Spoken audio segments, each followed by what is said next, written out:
অনেক দিন আগের কথা।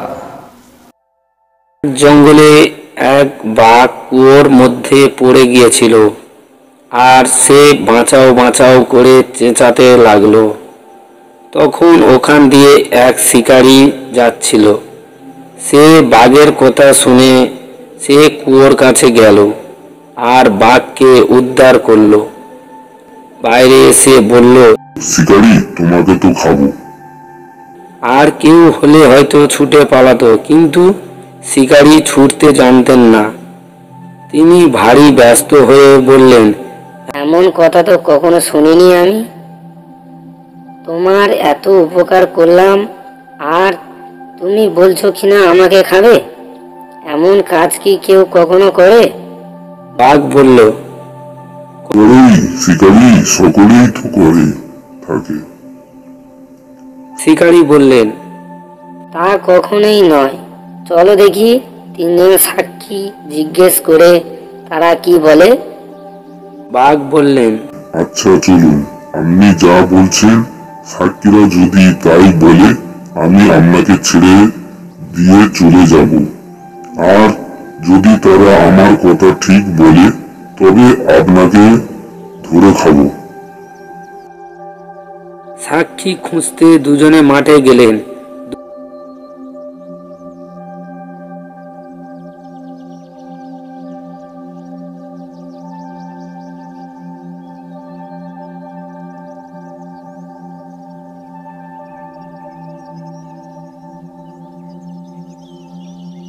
দুই ক্ষেতের মাঝখানে খানিকটা মাটি উঁচু রেখে চাষিরা একটি ছোট্ট পথের মতন করে দেয়, তাকে বলে আল। শিকারী সেই আল দেখিয়ে বললেন, এই আমার একজন সাক্ষী। বাঘ বলছে, আচ্ছা, ওকে জিজ্ঞেস করুন ও কি বলে। শিকারী তখন জিজ্ঞেস করলেন, ওহে বাপু আল, তুমি কি বলো দেখি? আমি যদি কারোর ভালো করি সে কি উল্টে আমার মন্দ করবে? আল বললে, করবেই শিকারী। এই আমাকে দিয়ে দেখুন না, দুই চাষার ক্ষেতের মাঝখানে আমি থাকি, তাতে তাদের কত উপকার হয়। একজনের জমির আরেকজন নিয়ে যেতে পারে না, একজনের ক্ষেতের জল আরেকজন খেতে চলে যায় না। আমি তাদের এত উপকার করি, তবু হতভাগারা লাঙল দিয়ে আমাকেই কেটে তাদের খেতে বাড়িয়ে নেয়। বাঘ বললে, শুনলেন তো শিকারী, ভালো করলে তার মন্দ কেউ করে কিনা। শিকারী বললেন, আমার তো আরো দুজন সাক্ষী আছে। বাঘ বললে, আচ্ছা চলুন।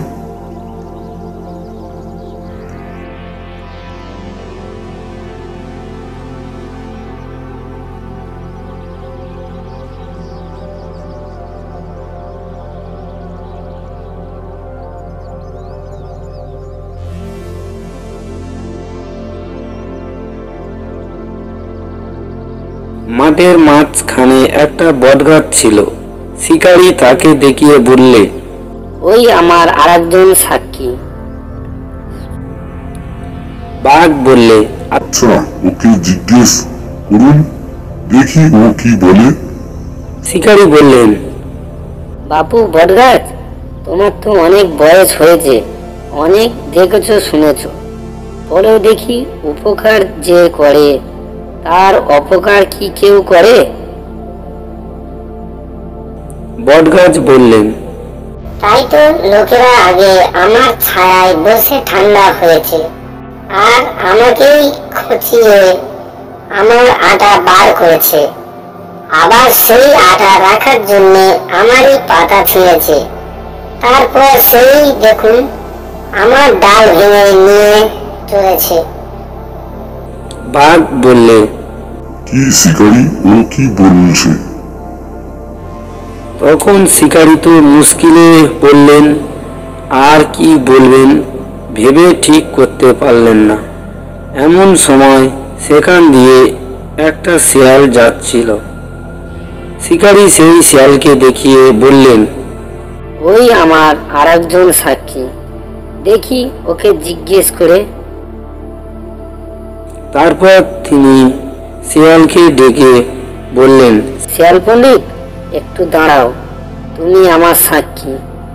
শিয়াল দাঁড়ালো, কিন্তু কাছে আসতে রাজি হলো না। সে দূর থেকে জিজ্ঞেস করলো, আমি কি করে আপনার সাক্ষী হলাম?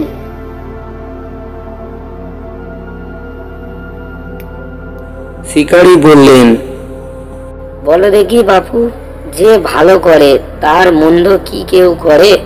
শিয়াল বললে, কার কি ভালো কে করেছিল আর কে কি মন্দ কে করেছিল শুনলে তবে তো বলতে পারি। শিকারী বললেন, বাঘ ওর ভেতরে ছিল আর আমি পথ দিয়ে যাচ্ছিলাম। এই কথা শুনে বললে, এটা তো বড় শক্ত কথা হলো।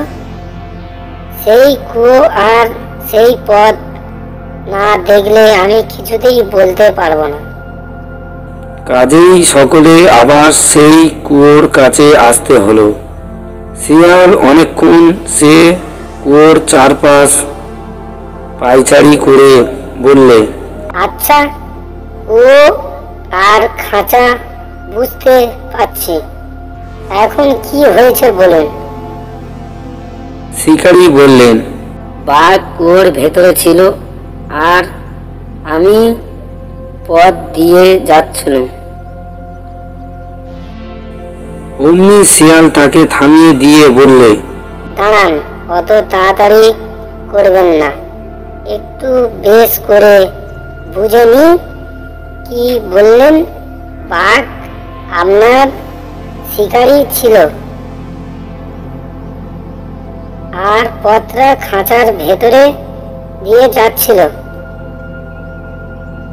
এই কথা শুনে বাঘ হো হো করে হেসে বললে, দূর গাধা, বাঘ ওর ভেতরে ছিল আর শিকারী পথ দিয়ে যাচ্ছিল।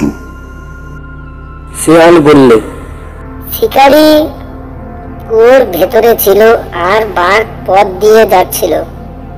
বাঘ বললে, আরে বোকা, তা নয়, বাঘ ওর ভেতরে ছিল, শিকারী পথ দিয়ে যাচ্ছিল।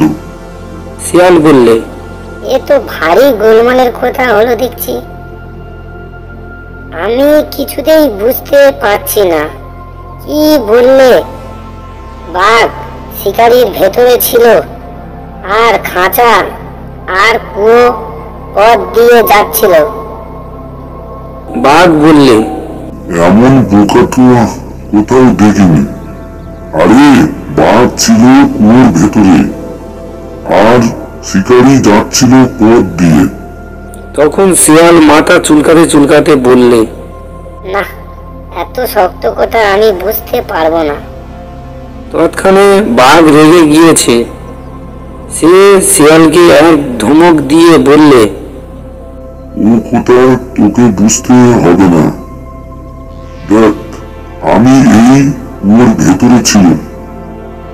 বলতে বলতে বাঘ কুয়োর ভেতরে গিয়ে ঢুকলো আর শিয়াল অমনি শিকারীকে নিয়ে ওখান থেকে চলে গেল।